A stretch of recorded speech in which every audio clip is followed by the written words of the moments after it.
Hello, this is Mike at Gamefromscratch, and welcome back to our ongoing game development for complete beginners tutorial series. Now, good news, folks. We're getting to the end of the Lua coverage, or at least the required Lua coverage. We're one tutorial away. This tutorial, when it's done, Love 2D starts. That's when the game stuff starts. So thanks for sticking with me. You got the basics of programming down far enough that we can continue on. Now, there's going to be a couple more optional tutorials about Lua down the road. I'm going to probably expand on what you know about Lua a little bit in some of the Love 2D tutorials as we need it. But today is the end of the beginning, I guess we could say. You've got the basics of programming down that you need to get started with Lua after we get through today. And today's subject is crucially important. And it doesn't sound that special when you look at the title up in front of you, Basic Tables.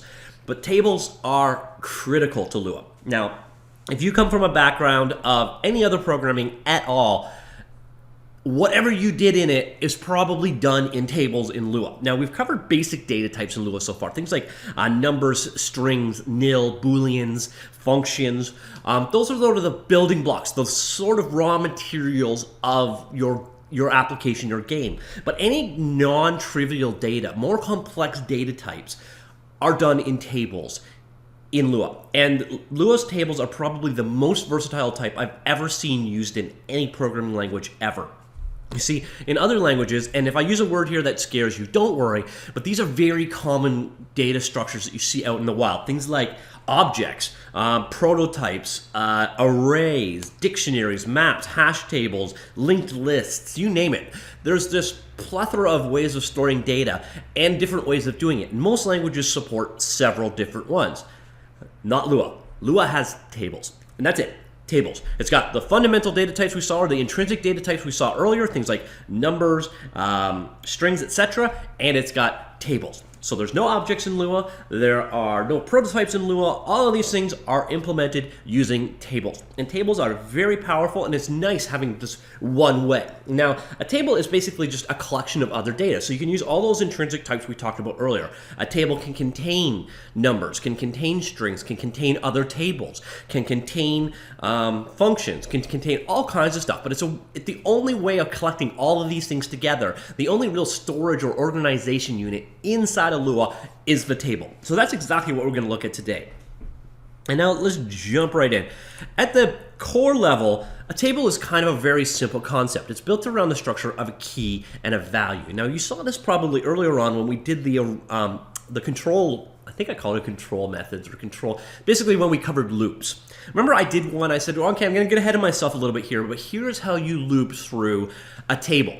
And I said, we'll cover it a bit more when we get to tables. Well, we're at tables. We're covering it a bit more.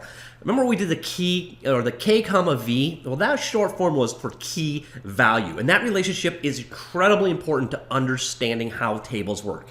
The fundamental organization unit inside of Lua is a key and a value. A key identifies where something is. Value represents the value stored there. Now, if that's a little confusing to understand at first, think about the real world analogy.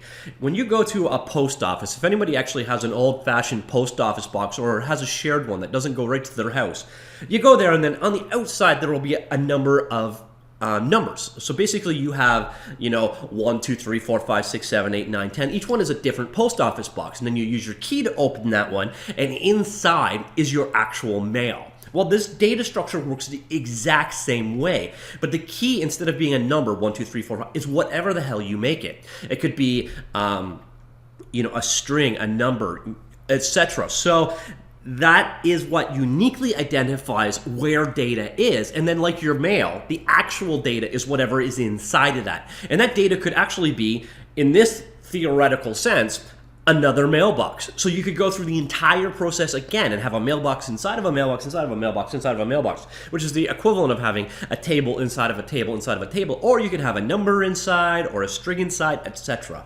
And that's the high level concept. Now let me show you it in a much simpler, easier to understand way. Now, first off, here is an example.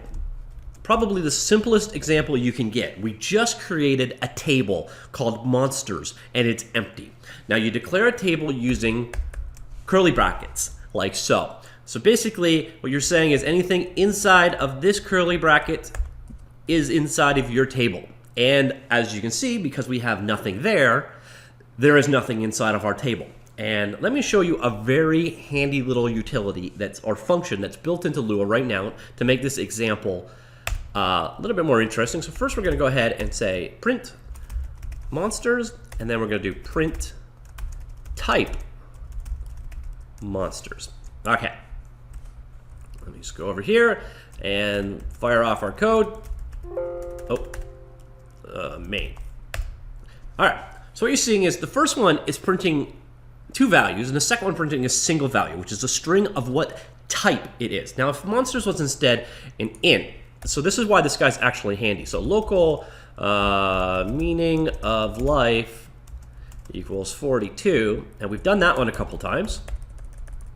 And then instead, if I'd done, sorry, I can't type today, meaning of life inside here, you'll see instead it printed number instead of table. Well, that is exactly what type returns. It returns a string basically saying what type of data this variable is, or whatever variable you pass in. It's basically returning a string value that represents its type. So you can then check to see if something is a number, if something is a string, etc. So it's very useful for identifying what is actually contained. But if we go back here, we see that the type of monsters is a table, and its value is this weird little number. Well, this weird little number here is actually just a hexadecimal number representing the table's location in memory. That's one of those things, don't worry about it. Until you get into advanced debugging, the value of this number means absolutely nothing. But a very important thing to understand is types. So what we just saw is that this monster table's type is table. Very convincing, very useful. Now that we have our table and we know that our table is actually empty, let's look at giving it a value. Now, the way you assign a value to a table is simple.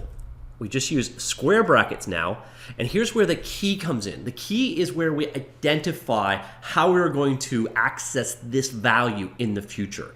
So what I'm going to use is just a number. Now, numbers in Lua start at 1, not 0. So if you come from another programming language and you're used to 0, don't. It starts at 1. So what we're going to do here is say at the position 1, or at the number 1, we're going to give the value of orc, like so. And then we can go ahead and access that guy the same way we assigned it. So now I can go print monsters at 1. Go ahead and print that, and you will now see it printed out the value orc. So this is where name value comes in, or key values. You'll see those two terms interchanged, probably by me a lot. Name value or key value, same thing. Pick which one you like better. You'll see them interchange so much that you should probably learn both. I'll try to stick to key value for the rest of this speech though, and I'll probably screw that up a number of times. But here's where your key value comes in. This is your key that you're assigning. So this is like saying in mailbox 46, give the letter with the contents orc. Or what we've done here is at position 1, give the value orc. Now we could have also done it as a name, monster 1. But then down here, you need to give it the same key, monster 1. Like so, and same result. Now if you send in a key that, for example, does not exist, you will get the handy value of nil. So if you need to check to see if a key exists within a table, you can use the, you can test for nil. Very simple, very straightforward way of doing things. So that's how the key value relationship works. Basically, a table is a collection of keys that point at locations that contain a value. Fairly simple concept. And we can also have done a number of them at the same time, or we can have a number of values. So right now we've just got one monster called orc. So what we could have done also is gone monsters at 1 equals orc. Monsters at 2 equals skeleton. Like so. And now if we loop back to our way of pun not intended, looping through values, we can do the exact same thing, and this loop will now make a little bit more sense. So, covered this earlier off.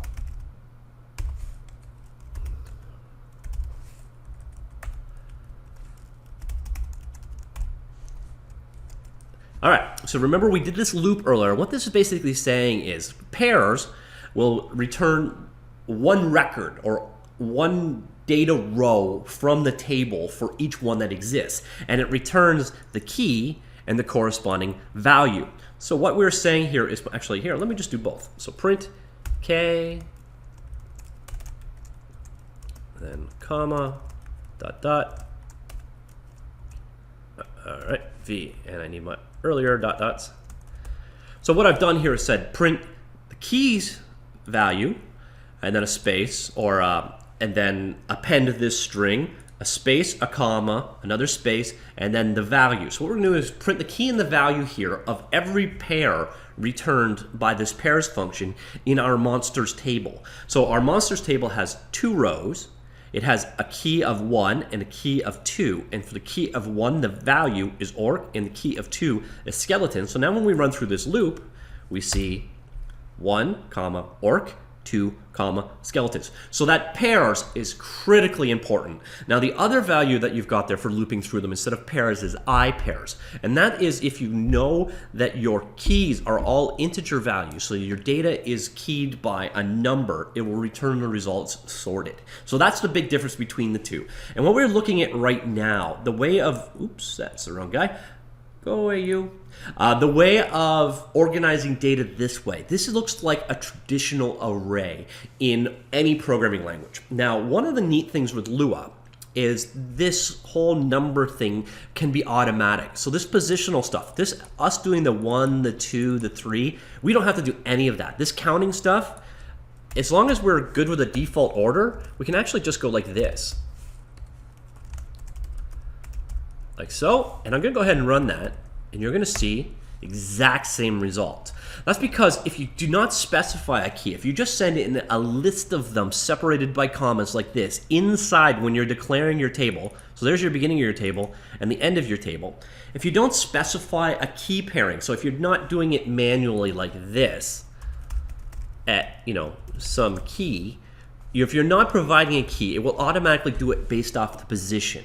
So this will give you a traditional array style approach to, excuse me, one second, to organizing your data when working with tables. So again, if you do not specify a key, you just specify a list of values, it will automatically assign a key based off of its location. So this is the first one, it gets a key of 1, of 2. So if I add another thing right here, call this guy third orc, we go ahead and run that, we shall now see automatically assigned it the value or the key of 3. So this is a very quickie way of having arrays in the language, and here is how you would loop through them. Now, one of the key things to show you, and this only works if your key is a number type. So if you're not calling, if you don't have a string or whatever, or you can have all kinds of things inside. So I can have a number or a string, or you can just have a potpourri of data in there. But as long as all of your data is keyed using a number, and it only works if they're all keyed using a number, then we have one other option here, which is the pound operator, like this guy, and that gives you the length of the table you're dealing with. So what I can do is go pound like that, and that will print out 3. So that will give you the length of your table. If you don't have that, otherwise you basically have to loop through and count them manually. So this only works if all of your keys are numbers or assigned automatically, which are still ultimately numbers. So that is basically how you do arrays inside of tables in Lua. But now let me quickly show you where it gets very powerful. We're going to use the same basic example, but I'm going to show you tables can be a lot more complex than what we've seen so far. We'll stick with the monsters theme. So we're going to create another monsters table. And here, again, the beginning of the table and the end of the table are done with the brace brackets. And the values in the table are done with the commas. So if you have a list of items, comma is your separating operator. Now what we need to do, or now what we want to do, is have several different monsters, and we're going to make the key this time a value that we pass in. So what we're going to do, here is our key, okay, and then for that key, so key, comma, and then value, and our value is going to be another table, okay. So this could be, and we're going to have it have actual names for each value in it as opposed to making them anonymous with the automatically assigned number type. So what we're going to do is name equals orc, hit points equal 42, description, I'm an orc. All right, so there you see we just defined a table as an entry in our monsters with the key of orc. Okay, so we've got its key value again, and inside of that table is a bunch of key value pairs again. Name, orc, hit points, 42. It's description, I'm an orc. So you got key value, key value, key value inside of a table that is in turn the value to go along with this key that goes inside of this table. And we can add multiple. Again, just so you can use comma to separate the different values like we see here. We can also do commas to separate the different rows. So now we need to match this one, so we need another type. So here's our key. The skeleton equals, and then same deal, name equals skeleton. So this is how your more complex data will be stored in your game. And you can see that you can easily store just about any types. Description equals dead, but not quite enough. All right, so there's the close. And there's one of those nice things about using an actual editor that's aware of what kind of code. You can see automatically that it figured out that here's the close for that bracket, and then if I go down, there is the close for that bracket. So now what you see is we now have one table named orc and another table named skeleton inside of our monsters table. So our monsters table now has two rows or two entries, one for orc, one for skeleton, and now let's go ahead and access them. So there's a couple ways we can go about accessing them, and I'll show you the quickie way and then the cleaner way, and they're the exact same thing. So it comes down to a matter of personal preference. We can go ahead now and access orc. So if I just print out, oops, that doesn't work, monsters at orc, this is actually going to print out what the type is. So let's go ahead and run that. And you'll see it is a table like we saw earlier. So now monsters at orc, when we write it this way, this value, this entire thing right now is this table, like this guy right here. So now if we want to access it, we can do the same thing again. We can go like that. And now you see we get orc. Now what also we can do here, and this is sort of a shorthand for, and if you come from another programming language, this is probably the way you accessed members or methods. But what we can do instead of this quote, quote, end bracket thing, is you can access a key within a table by using dot. So we can also do the exact same thing this way. And this will print table, exact same result. And we can access that table within, again, using a dot, hit points, for example. And we see we are now accessing the hit points within that table. And off it goes. So you see we can store tables inside of tables. We can even go one step farther and add a function and hold a function inside of tables. And we can make tables copy other tables, etc. Advanced topic way down the road. We're 19 minutes into this tutorial, and that's about where I want to keep it, because this is critical that you understand how tables work. Now on top of tables, there's a number of functions and methods built in. We can do things like change the way that two tables are added together. There's methods like concatenate, etc. There's an add or subtract to and from table entries. We're not going to cover all that today. Like I said, we'll probably get into a lot more detail of tables down the road, but I wanted you to get the basics down because this is the way data is stored. And as you can see in front of you, it actually is a very clean and straightforward way to do things. Now, you do have to remember the basics, just like when we were doing with earlier. Your quotes, you use a single or double quote when defining a string, but ultimately this is basically saying create name key with the value of string, create name hit point with the value of number 42, etc. So it's following the same basic rules we saw before, but you're creating collections. And those collections, you can have multiple values in the same entry just by using the comma separator to put multiple entries in. And as we saw earlier, if you provide nothing, first off, you can do it this way, and that will create you an empty list. Or you can specify values like 1, 2, 3, and that will create you a list with the numbers 1, 2, 3 in it. Or you can do 1,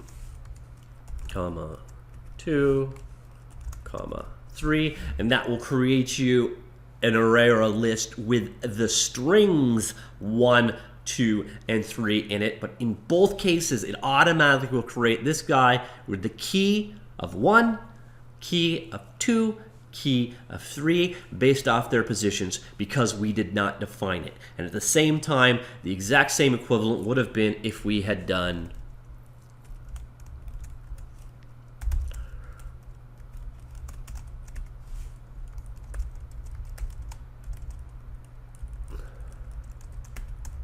this.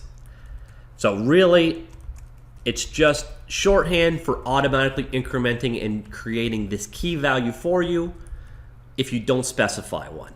But when you have it and you only use numbers to specify your keys, then remember you can also use the pound value like that, which will return the length. Oops, this doesn't make any sense. Sorry, that was confusing. Like so. And this will return the length of that table as a number.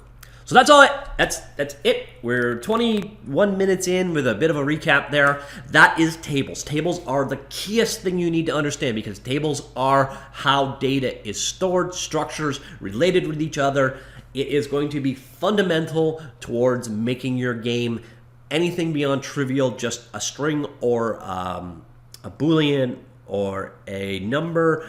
Or at any time you're going to collect those, have multiples, have relationships, have complex objects, it's going to be a table you are going to use. So your game's data is going to be in tables. So tables are a very key, important thing to learn in Lua. Now, the bright side is Lua just has tables. So you don't have to learn prototypes. You don't have to learn objects. You do not have to learn arrays, linked lists, collections, all that stuff, because all you got is tables. And you will find that tables are actually amazingly powerful and capable, so that's not as much of a limitation as you may initially think.